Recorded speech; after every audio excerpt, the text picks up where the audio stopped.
Olá, estamos de volta com mais um Movimento da Semana, o podcast do portal Movimento Econômico que analisa os principais fatos que foram notícias ao longo da semana.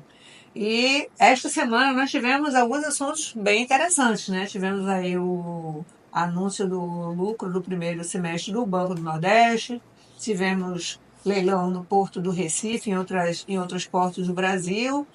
E também tivemos a notícia de que cresceu o número de cidades que terão apenas um candidato a prefeito nessa eleição.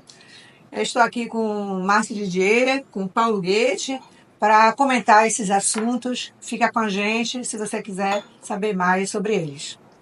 E vamos então começar com o balanço do Banco do Nordeste. O lucro do Banco do Nordeste foi de 1 bilhão, o maior para o período já registrado pelo BNB, que é um banco de fomento, né, o principal banco de fomento aqui da região Nordeste, e que engloba também parte do Espírito Santo e de Minas Gerais. E também, curiosamente, olhando os dados lá do banco, eu descobri que o banco abraça 4 dos 6 biomas brasileiros: a Amazônia, a Caatinga, o Cerrado e a Mata Atlântica. Nossa. Interessante, né? Agora, o olhar para isso eu acho interessante, uma coisa que depois eu pretendo me debruçar, é saber que tipo de ações o banco desenvolve voltado para esses biomas. Porque, assim, na Caatinga a gente sabe que já tem uma série de coisas Sim. sendo desenvolvidas, financiadas, né? Mas e deve ter também, lógico, na Mata Atlântica, no Cerrado, Sim. em outros lugares. Mas eu fiquei curiosa em saber como é que tem sido o fomento da atividade nesses biomas. Mas voltando aos números do Banco do Nordeste, deixa eu trazer aqui mais detalhes. Os desembolsos do banco na economia regional atingiram 27 bilhões de reais nesse período de janeiro a julho, considerando todas as fontes de financiamento. Um volume que representa um incremento de 11% em relação ao mesmo período de 2023. E só o Fundo Constitucional de Financiamento do Nordeste, o FNE, terminou esse semestre com um volume histórico de desembolso de 21 bilhões de reais. Isso representa um acréscimo de 28,5% em relação a 2023. É realmente um volume bastante expressivo. E eu conversei com o Wagner Rocha, que é diretor financeiro de crédito do Banco do Nordeste, e pedi a ele para ele me mostrar qual o impacto que esse balanço tem na região, né? Olhar além do balanço, né? Como é que isso repercute na região? E aí ele me trouxe uns números que eu gostaria de trazer aqui. Ele trouxe 3 indicadores. Ele trouxe o indicador de emprego, de salários e de também arrecadação. E eu gostaria de trazer esses números aqui. Um bilhão, né, de lucro registrado pelo banco repercutiu em 2.300.000 empregos no Nordeste nesse período. Muita coisa. O Crédito Amigo, por exemplo, que é o maior sistema de microcrédito, né, aqui da América Latina, inclusive, ele contratou 5 bilhões e 400 milhões nesse período, com alta de 12,3%. Já o Agroamigo deu um salto impressionante de 147% e alcançou 4 bilhões e 500 milhões em contratações. Agora, isso também se deve a um ticket médio que aumentou e também a ampliação do Plano Safra, né? Agora, o incremento na arrecadação com esse lucro do Banco do Nordeste foi para 15 bilhões e 900 milhões aqui na região. Eu estou falando só dos estados do Nordeste, não estou considerando o Espírito Santo nem o norte de Minas Gerais, tá? E os salários tiveram um incremento de 27,6 bilhões de reais na região. Esses dados são levantados pelo Escritório Técnico de Estudos e Econômicos do Nordeste, o ETN, que é ligado ao Banco do Nordeste. E o ETN também tem os números de 2023 que mostram que o banco injetou um recorde, um volume recorde de 58,4 bilhões na economia regional. E o diretor Wagner Rocha, ele atribui esse resultado como parte do impulso que o crescimento do Nordeste teve acima da média nacional. De fato, é um banco que faz muita diferença, né? E o microcrédito a gente vê que realmente é um instrumento que ajuda muito aos pequenos empreendedores a gerar renda, né, para essa faixa da população, tanto no campo como nas cidades. O presidente do Banco do Nordeste, né, o ex-governador Paulo Câmara, ele, no ano passado, já no final do ano passado, quando o banco já apresentava resultados muito bons para o desempenho do que foi feito ao longo do primeiro ano de gestão dele, ele, quando falava dessa questão do microcrédito, brilhava os olhos dele, porque era uma coisa que ele estava gostando, que ele estava apostando, e que ele disse, o presidente Lula pediu para fazer isso, pediu para investir nesse setor da população brasileira que não tem muito acesso a crédito e tudo, e que poderia, a partir daí, conquistar um ganho, né? Conseguir ampliar seus negócios a partir daí, de um banco, né? Isso reflete também esses resultados, porque é um banco que é público, mas agora está ficando mais público, no sentido de que isso é mais conhecido e que as pessoas passam a conhecer e ter acesso a essa informação de que podem ter esse tipo de financiamento. Né? Era um banco muito fechado no sentido mais, talvez, de negócios mais O financeiros. microcrédito Né? sempre foi um instrumento de facilitação aí para os pequenos negócios. E chama atenção a taxa de inadimplência, que é muito baixa. Uhum. E é Sim. justamente esse o sucesso, né? É o sucesso do microcrédito porque as pessoas elas respeitam os pagamentos, elas honram os pagamentos É, e isso retroalimenta o banco, né? porque dizem que as pessoas com menos poder aquisitivo dão muito valor ao nome, ao nome limpo, e não só o nome, no caso a É o maior empresa. patrimônio que elas têm. Exatamente. E aí a empresa é uma extensão do nome, por isso que eles são bons pagadores e não querem ter o nome sujo nem nada. Mas não é Mas, só isso não, sabe, Márcio? é, É o fato deles poderem contar de novo com esse dinheiro. também, né? Na medida em Aí que eles une o útil ao agradável, né? É, Da coisa. na medida em que eles tomam dinheiro, o negócio dá certo, eles pagam, eles têm de novo acesso ao crédito, né? Então, assim, realmente é um instrumento muito importante. O outro assunto foi o leilão portuário realizado também essa semana, né, Paulo? Qual foi o resultado aí desse leilão? Isso, foi o primeiro leilão deste ano de terminais portuários, que foi o ANTAC fez, junto com o Ministério dos Portos e Aeroportos, e chegou ao resultado de 4,75 milhões por 5 áreas em 3 portos. Recife, Rio Grande, no Rio Grande do Sul e Rio de Janeiro. São áreas geralmente para granéis, para importação e exportação de alimentos e também fertilizantes e outros tipos de barrilha. Mas na verdade são áreas que já estavam ansiosas nesses 3 lugares que o governo pretende dinamizar esse tipo de produção de insumo. Né? Que são portos que ao longo dos anos foram ficando defasados, né? E precisam ter essa nova retomada e desse novo momento econômico que realmente o consumo está grande. Né? Agora, o maior número de outorgas foi em Recife?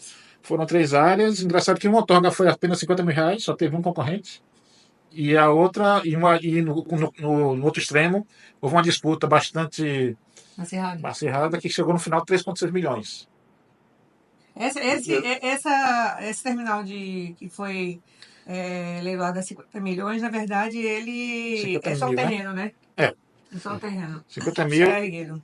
E a empresa, que é a Liquiport, tem que, ao longo de 10 anos, investir quase 50 milhões para botar isso em funcionamento. Né? O que eu achei podia ser R$ 1.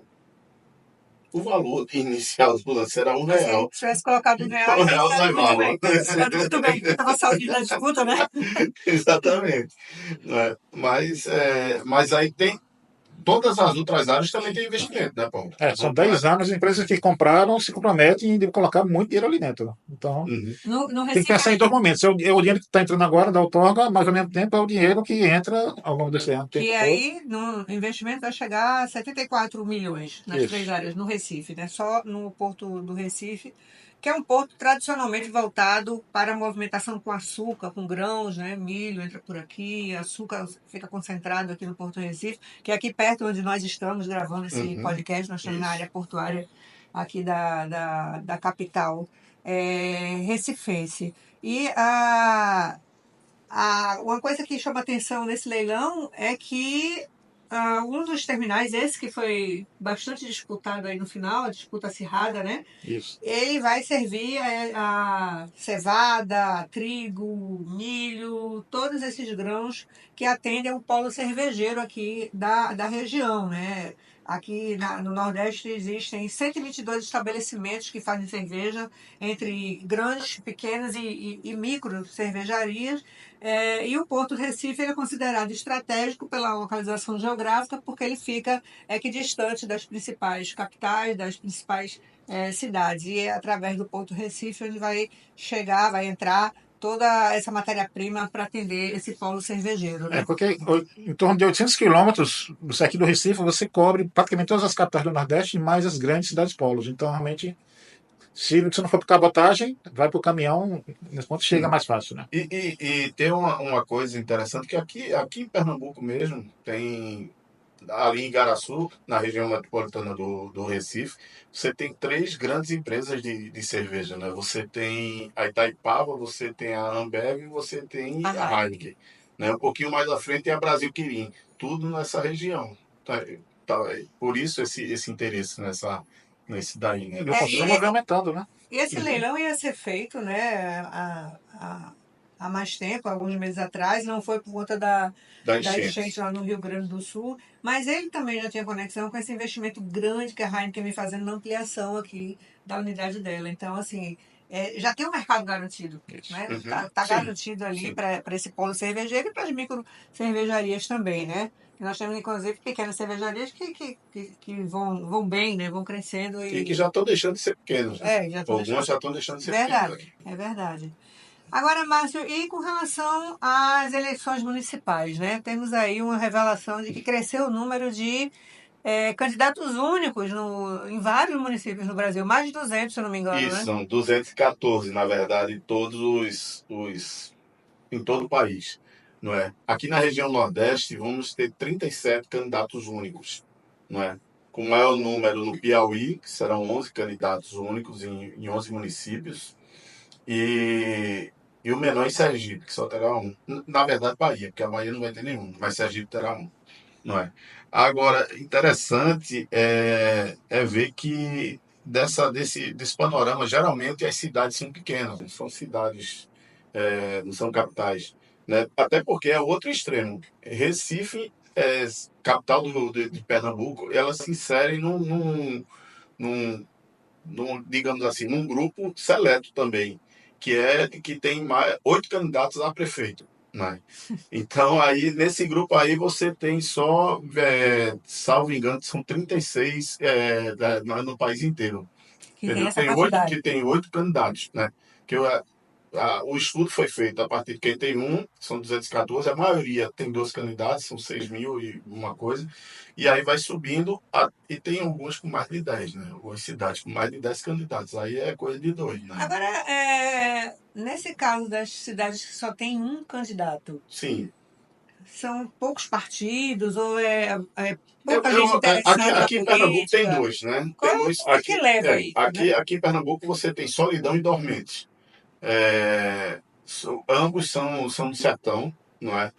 E eu conversei com os 2 prefeitos, atuais prefeitos, né? No caso de Solidão é de Djalma da Farmácia e o de Dormentes é Josimara Cavalcante. Eles são candidatos à reeleição? Não, eles já estão no segundo mandato, encerrando o segundo mandato e vão apresentar outros eles mesmos indicando os que vão. No caso, Solidão vai ser Michael da Farmácia e de Dormente vai ser Corrinha de Geomarcos. Geomarco, não tem um S no final. Geomarco. Então esse da farmácia é sócio do atual prefeito, é isso? Não, porque outra é da padaria, desculpa. Mais da padaria. Agora, porque é todo comércio da cidade tá. Então uma reciclagem no comércio. Eu acho que o Djalma que é da padaria, exatamente. Djalma da padaria, que é o atual prefeito, está indicando o Michael da farmácia. Não é? E o interessante é que conversei, os dois dizem que fizeram trabalhos tão interessantes dentro do município que não abriram espaço para o sucesso, para ninguém fazer oposição, não é? Então deve ser mil maravilhas, hein? Não. Eu já fui, eu já tive nas duas cidades, em Solidão, e Solidão é pequena, porque ali no Pajeú é uma coisa que não é uma cidade muito grande, mas então se você faz uma gestão bem feita, limpando a cidade, pintando meio fio e tal, buraco não tem porque tem poucas ruas também, né? Então aí você termina não, criando uma situação de que não adianta você chegar a ficar batendo cabeça contra o prefeito que está na gestão, está com todo o poderio de uma. Não tem condições, não é? E a de. Interessante a história de Dormentes. A Josimara Cavalcante era vice do Geomarco. Né? Então, no primeiro ano de gestão, ele faleceu e ela assumiu da primeira gestão. Então, ela fez a primeira gestão, construiu a reeleição dela, foi reeleita tranquilamente e agora está apresentando Corrinha de Geomarco, que era a esposa dele. E agora a esposa que faleceu. A viúva. Então ela aí, na verdade, a reciclagem vai ser exatamente. E vai ser dessa forma. Então, como disse, Nordeste, das 214 candidaturas em todo o Brasil, de municípios de candidaturas únicas, o Nordeste responde 37 delas. Não é? Com o maior número no Piauí, Rio Grande do Norte tem 9, Alagoas tem 4, Paraíba tem 6, tem Pernambuco, deixa eu ver aqui, agora isso eu preciso ver esse número aqui.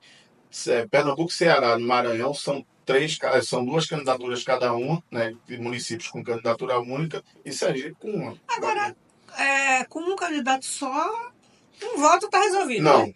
aí é que está. Tá com essa dúvida também. Não, se tiver mais brancos e nulos, tem que ter outra eleição. Então você tem que ter mais de 50% mais um. Então tem que fazer é um voto. Tem que fazer campanha. 50% mais um. Tem que fazer campanha, botar a casa do sonho. Tem, né? Agora, todo mundo já sabe que é prefeito, que é o prefeito e tudo. E muito em cidade interior, muito da economia gira em torno da prefeitura, não é? Porque que precisa pelos carros, tudo. Então, geralmente acontece isso. Agora, a candidata é Corrinha de Geomarco. Eu me lembrei que anos atrás, anos de verdade, eu fui para entregar a idade, não. Foi fazer uma matéria em Mossoró, Mossoró?